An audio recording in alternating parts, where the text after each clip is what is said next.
નમસ્કાર વિદ્યાર્થી મિત્રો, સહજાનંદ ગ્લોબલ સ્કૂલ બાલાસિનોર તરફથી આપ સૌનું હાર્દિક સ્વાગત છે.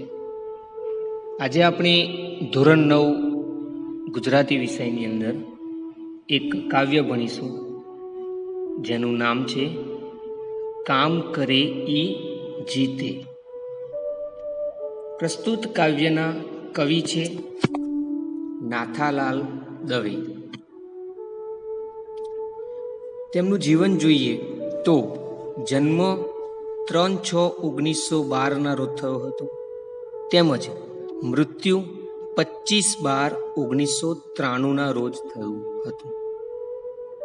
તેમનો જન્મ ભાવનગર જિલ્લાના ભુવા ગામે થયો હતો. ભાવનગર જિલ્લાના ભુવા ગામે તેઓ એક સમયના ગુજરાતના શિક્ષણાધિકારી તરીકે પણ કાર્યરત હતા. સાહિત્ય સર્જન જોઈએ તો કાલિંદી,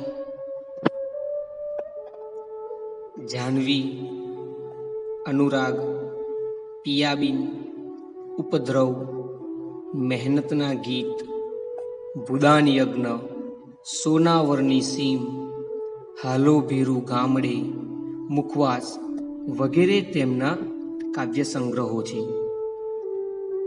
તેમજ ગેયતા, પ્રકૃતિ ચિત્રો અને ગ્રામ ચિત્રો તેમની કવિતાની એક વિશેષતા છે.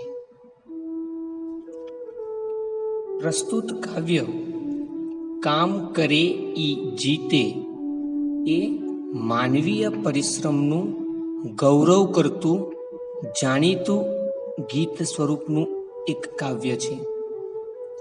પરિશ્રમ એ હાથ એટલે કે બાવડાની નીપજ છે.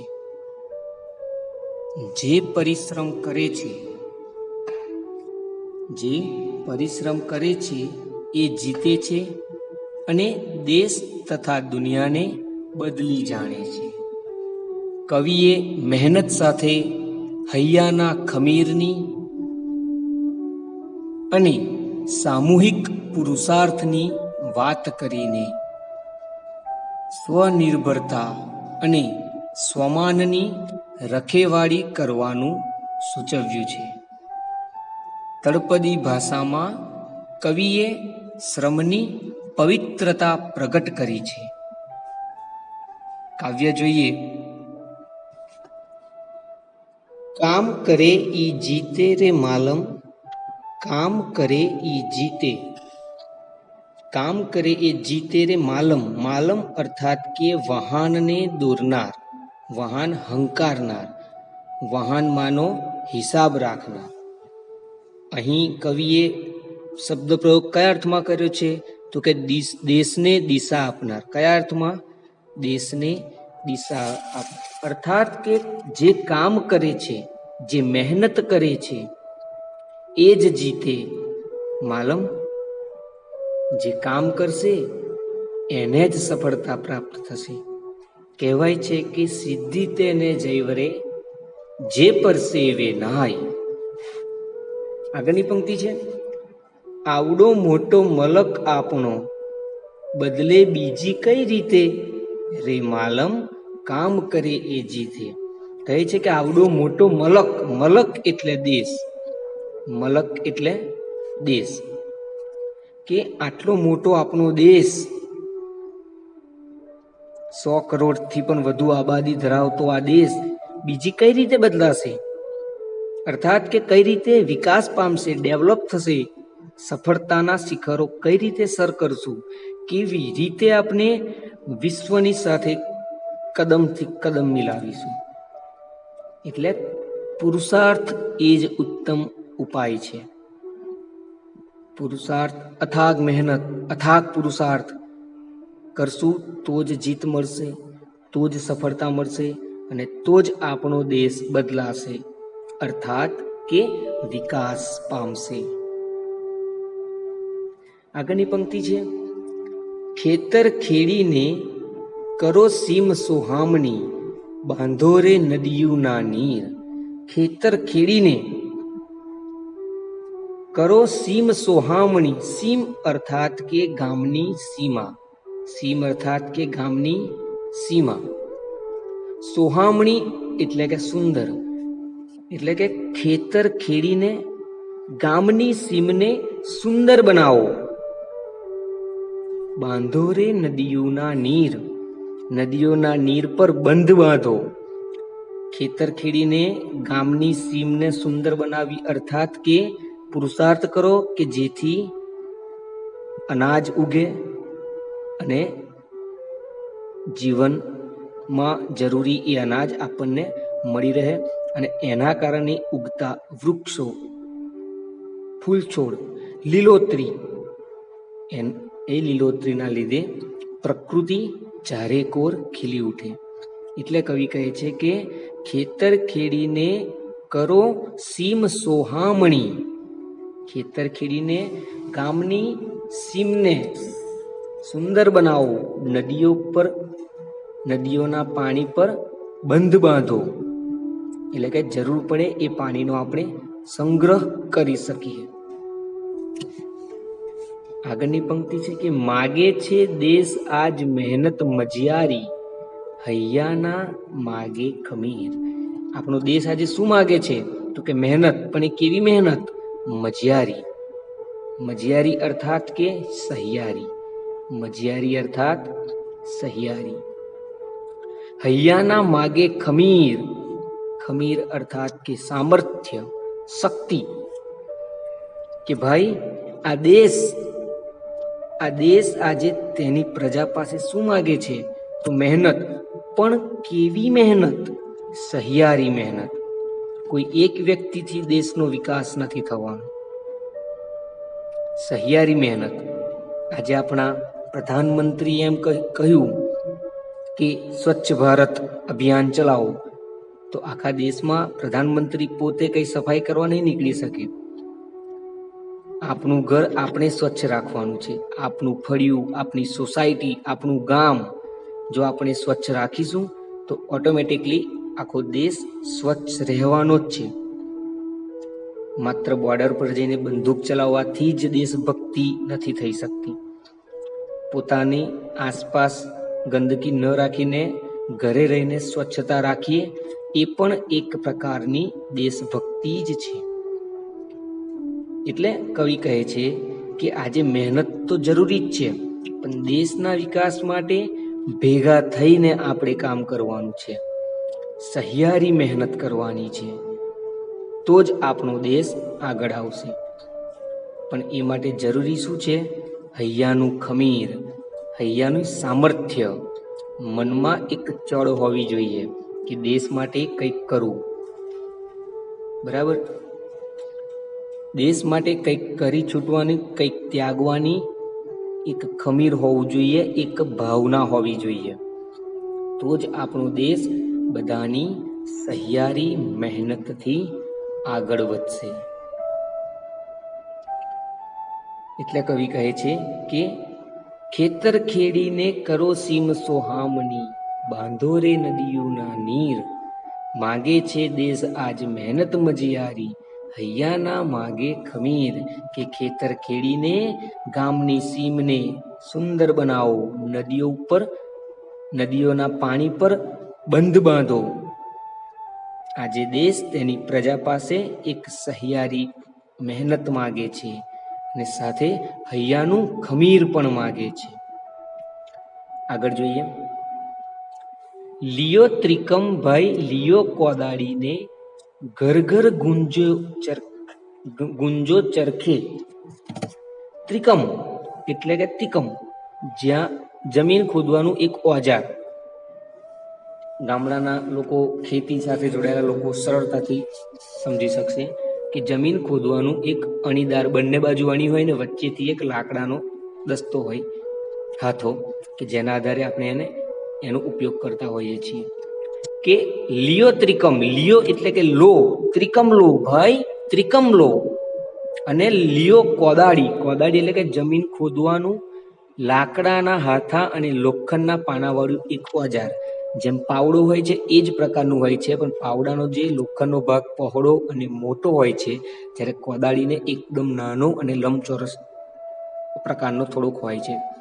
તો કે ત્રિકમ લોહો અને કોદાળી લો, ઘર ઘર ગુંજો ચરખે.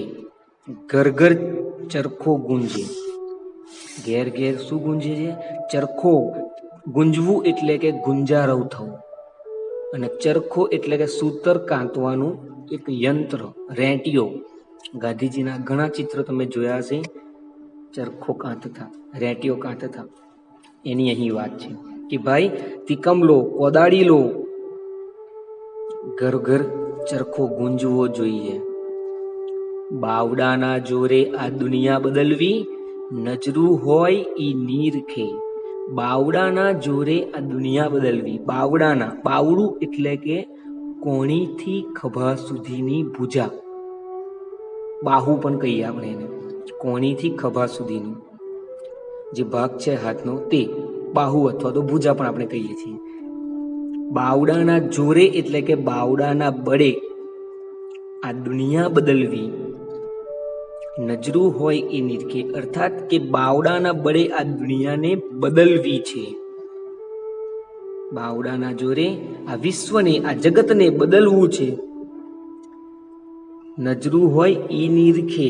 નીરખવું એટલે કે જોવું. જેની પાસે નજર હોય ને એ નીરખે. એટલે નજર એટલે માત્ર જોવાની વાત નથી, એક દીર્ઘ દ્રષ્ટિની વાત કવિ અહીં કરે છે કે જેની પાસે લાંબુ વિચારવાની એક દીર્ઘ દ્રષ્ટિ હોય તેનું આ કામ છે. કે બાવડાના બળે આ દુનિયાને બદલવી છે, પણ એના માટે એક દ્રષ્ટિ, એક નજર હોવી જરૂરી છે, અને એ આપણે રાખવાની છે. કે લિયો ત્રિકમભાઈ, લિયો કોદાળીને, ઘર ઘર ગુંજો ચરખે. બાવડાના જોરે આ દુનિયા બદલવી, નજરું હોય ઈ નીરખે. કે ભાઈ હાથમાં ત્રિકમ લો, કોદાળી લો, ઘર ઘર ચરખો ગુંજવો જોઈએ. બાવડાના બળે આ દુનિયાને, આ જગતને બદલવું છે. જેની પાસે નજર હોય ને એ જ નીરખી શકે, બાકી કોઈની વિસાત નથી. માત્ર સપના જોવાથી કઈ વિશ્વને બદલી શકાતું નથી. સપના જોવાથી, માત્ર વિચારો કરવાથી ન બદલાય. એની માટે કંઈક પુરુષાર્થ, કંઈક મહેનત કરવી પડશે, તો જ આ અશક્ય બાબતોને આપણે શક્ય બનાવી શકીશું. આગળ છે, ઊંચું ભણેલા તો ઓફિસમાં બેસે ને નીકળે નહીં બહાર કોઈ રીતે. ઊંચું ભણેલા એટલે કે ઉચ્ચ શિક્ષિત, બહુ ભણેલા લોકો ઓફિસમાં બેસે, બહાર તો નીકળે નહીં. કાગળ ઉપર કરે કરામતું. કરામતું અર્થાત કે કસબ, અહીં કૌશલ, એક પ્રકારની આવડત. કાગળ ઉપર કરે કરામતું, કે કાગળ પર પોતાનું કૌશલ દેખાડે. અને છાપા ચોંટાડે ભીંતે, કે દિવાલ પર છાપા ચોંટાડે, નોટિસ, કાગળિયા, કંઈક માહિતી હોય ઓફિસને લગતી, પોતાના કામકાજને લગતી. કે ઊંચું ભણેલા તો ઓફિસમાં બેસે ને નીકળે નહીં બહાર કોઈ રીતે. કાગળ ઉપર કરે કરામતું ને છાપા ચોંટાડે ભીતે રે માલમ. એ ધ્રુવ પંક્તિ છે, એને આપણે જોવાનું નથી. એટલે કવિ કહે છે કે ઉચ્ચ શિક્ષિત, બહુ ભણેલા જે હોય એ માત્ર ઓફિસમાં બેસી રહે, બહાર તો ક્યારેય નીકળે નહીં. એસી વાળી ઓફિસમાં માત્ર કાગળ ઉપર પોતાનું કૌવત બતાવે, કૌશલ દેખાડે.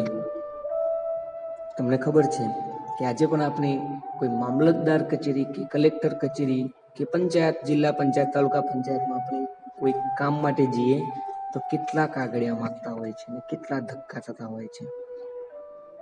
એટલે કાગળ પર પોતાનું કૌશલ ઉતારી, દિવાલ પર છાપા ચોંટાડે. જરૂરી કાગળના દિવાલ ઉપર, દિવાલો જાણે કાગળ ચોંટાડીને જાણે શણગારતા હોય એવું આપણને લાગે છે. જરૂર પડીએ તેને ઉતારવાની પણ તે વાત નથી કરતા.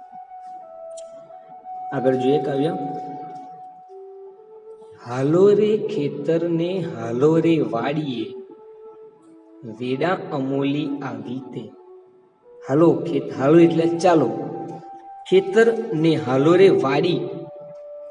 વાડી એક ખેતરનો જ એક પ્રકાર છે કે જે સૌરાષ્ટ્રમાં ખેતરને વાડી શબ્દ પ્રયોગ કરે છે. તેમજ મધ્ય ગુજરાત અને ઉત્તર ગુજરાતમાં વાત કરીએ તો એક ખેતરની અંદર કોઈ વિશિષ્ટ વનસ્પતિ જ્યારે કરવામાં આવે તેને વાડી કહે છે. જેમ કે લીંબુની વાડી, એ પ્રકારે કોઈ પણ પાક. વેડા એટલે સમય. વેડા એટલે સમય. અમોલી એટલે કે અમૂલ્ય, કિંમતી. આ વીતે, વીતવું એટલે કે પસાર થવું. વીતવું અર્થાત પસાર થવું. કે હાલો રે ખેતરને હાલો રે વાડીએ, વેડા અમોલી આ વીતે. કે ચાલો ખેતરમાં જઈએ, વાડીમાં જઈએ, આ અમૂલ્ય સમય વીતી રહ્યો છે. વેડા અમોલી આ વીતે, કે અમૂલ્ય સમય ખૂબ ઝડપથી પસાર થઈ રહ્યો છે. આજે બુલંદ સૂરે માનવીની મહેનતના ગાઓ જય જયકાર પ્રીતિ. કે આજે બુલંદ સૂર એટલે બુલંદ અવાજ. બુલંદ સૂર એટલે કે બુલંદ અવાજ. અને જય જયકાર અર્થાત કે જય ઘોષણા, વિજય ઘોષણા પણ આપણે કહીએ. કે આજે બુલંદ સૂરે માનવીની મહેનતના ગાઓ જય જયકાર પ્રીતે. પ્રીત એટલે પ્રેમપૂર્વક, પ્રેમ. પ્રીતે એટલે કે પ્રેમપૂર્વક. કે આજે બુલંદ અવાજે, ઊંચા અવાજે માનવીની, મનુષ્યની મહેનતના પ્રેમપૂર્વક જય જયકાર ગાઓ. શું કહે છે? કે ઊંચા અવાજે, ગર્વથી, એક ગૌરવ ભર્યા અવાજે માનવીની મહેનતના પ્રેમપૂર્વક જય જયકાર ગાઓ. પ્રસ્તુત જે આ કાવ્ય છે, કામ કરે ઈ જીતે, એ એક પ્રકારનું ગીત છે. આ ગીતમાં કવિએ મહેનતનો મહિમા ગાયો છે. મહેનત કરવાથી જ દેશ બદલાઈ જશે, અર્થાત કે દેશનો વિકાસ થશે. એ માટે કવિ ખેતર ખેડવા અને નદી પર બંધ બાંધવા જેવા કામોને મહત્વના ગણે છે. કવિના કહેવાનું તાત્પર્ય એ છે કે આ કામમાં સૌ પોતપોતાની રીતે મહેનતને વહેંચી લે, અર્થાત કે પોતાની જવાબદારી સમજી લે તો દેશ જરૂરથી ચોક્કસ આગળ આવશે.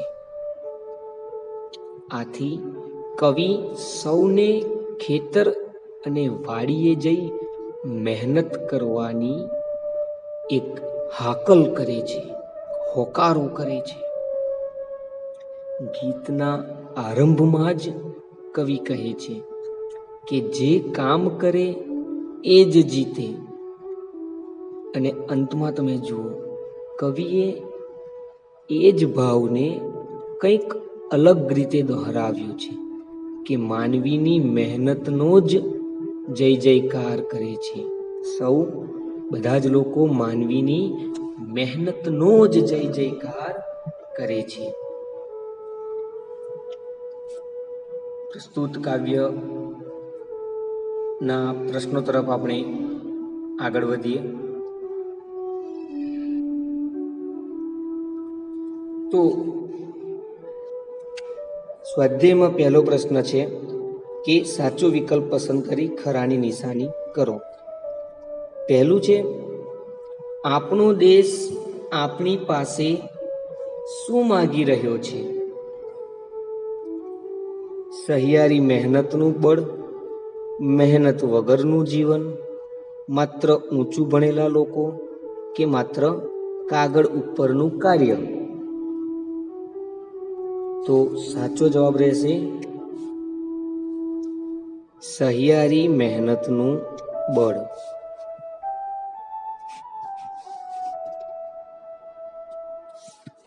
આગળ બીજો છે, આ દેશને કઈ રીતે બદલી શકાય?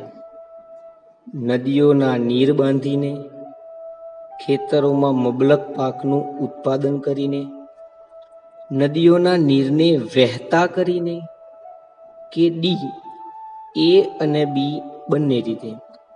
તો સાચો જવાબ રહેશે ડી એ અને બી બંને રીતે. હવે એ અને બી બંને પણ આપણે ખાસ જોવું રહ્યું અહીં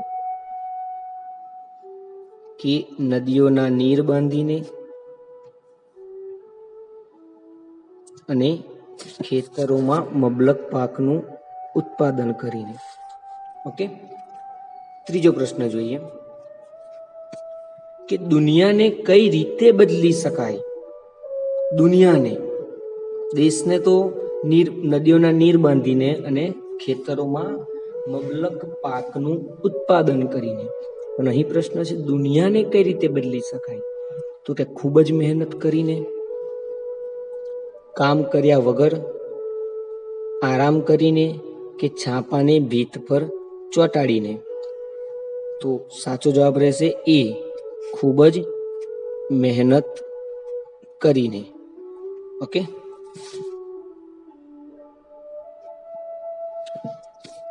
આગળ ચોથો પ્રશ્ન જોઈએ કે આ કાવ્યમાં આળસનું મહત્વ પ્રગટ થાય છે, પરિશ્રમનું મહત્વ પ્રગટ થાય છે, ખાસ કશું જાણવા મળતું નથી, કે ડી ઊંચું ભણેલા લોકોનું મહત્વ દર્શાવવામાં આવ્યું છે? તો સાચો જવાબ રહેશે બી, પરિશ્રમનું મહત્વ પ્રગટ થાય છે. ઓકે, આગળ બીજો પ્રશ્ન જોઈએ કે નીચેના પ્રશ્નોના 7-8 લીટીમાં ઉત્તર લખો. એમાં પહેલો જોઈએ, આ કાવ્યમાં વ્યક્ત થતું મહેનતનું મહત્વ તમારા શબ્દોમાં લખો.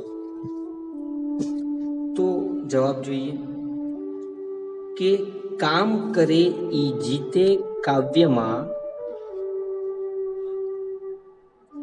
કવિએ મહેનતનું મહત્વ ખૂબ જ સરસ રીતે અને સરળ શૈલીમાં સમજાવ્યું છે. ભારત એક વિશાળ દેશ છે અને આટલા વિશાળ દેશનો વિકાસ કરવો હોય તો સૌએ સાથે મળીને સહિયારી મહેનત કરવી પડશે. ભારત એક ખેતી પ્રધાન દેશ છે. આથી સૌ પ્રથમ ખેતર ખેડીને ગામની સીમને સુંદર બનાવવી છે. નદીઓને જોડીને એના નીર, એના પાણી ભારતના ખૂણે ખૂણે પહોંચાડવા છે. એટલે કે નદીઓના નીર પર બંધ બાંધીને સંગ્રહિત થયેલ પાણી નહેરો દ્વારા ભારતના ખૂણે ખૂણે એ નદીઓના નીર પહોંચાડવા છે. એટલે જ ભારત દેશ પોતાની પ્રજા પાસે સામૂહિક મહેનતની અપેક્ષા રાખે છે. હાથમાં ત્રિકમ ને કોદાળી લઈ ખેતરો ખેડવાના કહે છે અને ઘર ઘરમાં રેંટીઓ ચલાવવા કહે છે. પ્રજાના હૈયામાં એક ખમીર હશે, એક ચડ હશે, જૂનૂન હશે, તો તેઓ પોતાના બાવડાના બળે માત્ર ભારત દેશનો જ નહીં, પરંતુ સમગ્ર વિશ્વનો ચહેરો, સમગ્ર વિશ્વની તાસીર અને તસવીર બદલી શકશે. દરેક વ્યક્તિએ સ્વાવલંબી થવાનું છે, પોતાના પગે, પોતાના બળે ઊભા રહેવાનું છે અને મહેનત કરીને પોતાનું સ્વમાન સાબિત કરવાનું છે. જે મહેનત કરશે એ જ જીતશે અને જે મહેનત કરીને જીતે તેની મહેનતનો જ જય જયકાર થાય છે. આગળ બીજો પ્રશ્ન જોઈએ. મુદ્દાસર નોંધ લખો કે કાવ્યને આધારે શ્રમજીવીની અભિલાષા. તો શ્રમજીવી ઉત્તર જોઈએ તો શ્રમજીવી જે મહેનત કરીને પોતાનું પેટીયું રડતો હોય એવા શ્રમજીવી આત્મનિર્ભર બનવા ઈચ્છે છે અને પોતે પોતાના બળે ટકી રહેવા માંગે છે. એને સ્વમાનથી જીવવું છે. પોતાના બાવડાના બળે મહેનત કરીને તેને ભારત દેશના વિકાસમાં પોતાનું યથાશક્તિ પ્રદાન કરવું છે. તેના હૈયામાં ખમીર છે. તેની પાસે એક શક્તિ છે, શારીરિક શક્તિ પણ છે અને માનસિક શક્તિ પણ છે. શ્રમજીવીની એક જ અભિલાષા છે કે તેને કોઈની સામે ક્યારેય હાથ લંબાવવો ન પડે, અર્થાત કે તેને પરાવલંબી ન બનવું પડે. તે હંમેશા સ્વમાનથી જીવવા ઈચ્છે છે, સ્વાવલંબી બનવા ઈચ્છે છે. તેને મહેનત કરીને પોતાની આપ કમાઈથી જીવવું છે. સૌ સાથે મળીને મહેનત કરે તો વ્યક્તિ પોતે આત્મનિર્ભર થશે, સ્વાવલંબી બનશે અને તેથી જ દેશનો વિકાસ થશે અને સાથોસાથ વિશ્વનો પણ વિકાસ થશે. ત્રીજો પ્રશ્ન છે, પંક્તિ સમજાવો. કામ કરે ઈ જીતે, આવડો મોટો મલક આપણો, બદલે બીજી કઈ રીતે. તો કે જેને કવિ કહે છે કે આવડો મોટો મલક એમને એમ નહીં બદલાય, કામ કરશું, પુરુષાર્થ કરશું તો જ બદલાશે. કે જેને આત્મનિર્ભર રહેવું હોય, સ્વમાન ભેર જીવવું હોય, તેને મહેનત કરવી જોઈએ. ભારત એક વિશાળ દેશ છે અને આટલા વિશાળ દેશની દિશા બદલવી હોય, એનો આર્થિક સામાજિક વિકાસ કરવો હોય તો સૌ ભારતવાસીઓએ મહેનત કરીને પોતાના દેશના વિકાસમાં પોતાનું યથાશક્તિ યોગદાન આપવું જોઈએ. કારણ કે જે કામ કરે છે તેની જીત થાય છે અને તેની મહેનતનો જ જય જયકાર થાય છે. આમ પ્રસ્તુત પંક્તિઓમાં કવિ શ્રી નાથાલાલ દવેએ પરિશ્રમ પુરુષાર્થનું ગૌરવ વ્યક્ત કર્યું છે. એક એ પણ પ્રશ્ન ધ્યાન રાખીશું કે તળપદી ભાષામાં કવિએ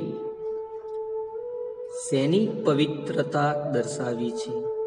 તો તળપદી ભાષામાં કવિએ શ્રમની, પુરુષાર્થની પવિત્રતા દર્શાવી છે. બીજો એક નાનો પ્રશ્ન એવો પણ કદાચ પૂછાઈ જાય એક્ઝામમાં કે કોની જીત થાય છે? તો કામ કરે એની જીત થાય છે. સિમ્પલ જવાબ છે, કામ કરે એની જીત થાય છે. અન્ય એક છે કે વહાણમાંનો શબ્દ સમૂહમાં પણ શબ્દ સમૂહની રીતે આ પૂછાય કે વહાણમાંનો હિસાબ રાખનાર કોણ? કાવ્યમાં દેશને દિશા આપનાર એ અર્થમાં શબ્દ પ્રયોગ થયો છે, તો એનો જવાબ રહેશે માલમ. બીજું છે જમીન ખોદવાનું એક ઓજાર, તો ત્રિકમ અથવા તો કોદાળી.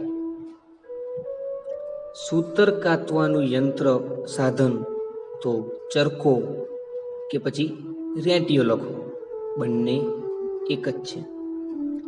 કોણીથી ખભા સુધીની બાહુ કે ભુજા, તો તેનો જવાબ રહેશે બાવડું. શું જવાબ રહેશે? બાવડું. પ્રસ્તુત કાવ્ય અહીં પૂર્ણ કરીએ છીએ.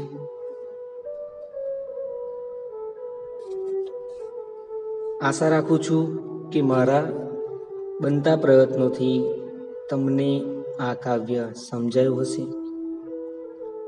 તેમ છતાં કોઈ પ્રશ્ન હોય તો આપ મને જરૂરથી જણાવી શકો છો.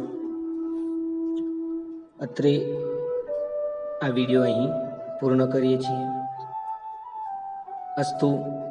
જય હિન્દ, જય ભારત.